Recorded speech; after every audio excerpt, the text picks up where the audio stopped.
Claro, dicía Pedro que aínda é moi pronto.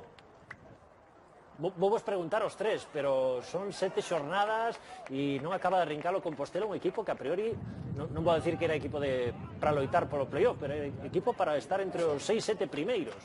Sí, quizá lo más preocupante es lo del gol a favor, a lo mejor, porque lo de los puntos pues puedes tener partidos de, bueno, pues eso, que se decantan por un lado que por otro, pero lo del gol a favor sí que es un pouco preocupante. Tito, Xosé Luis? A ver, con Compos hai que ser claro, non? O seu objetivo era playoff, é playoff. Que pasa? Que este inicio de campaña, a ver, eu non teño ninguna dúbida que a situación ahora mismo do Compos é circunstancial.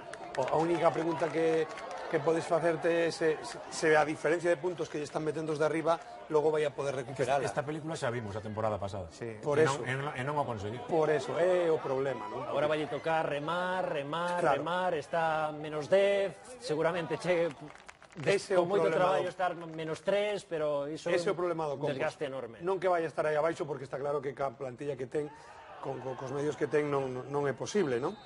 Pero sí que pode quedar desenganchado excesivamente pronto do seu objetivo inicial. E co mellor pode ser unha losa tamén agora mesmo co estado de ánimo que están, teren ese mesmo objetivo que tiñan ao principio, non? Agora teñen que darse conta de que están nunha situación pois que non é doada e pensar partido a partido, non? Logo pasan cousas como esta, claro, errar penaltis. Chamadre confianza. Claro, cando estás nese estado de ánimo non che sabe nada. Non chega ese outro penalti.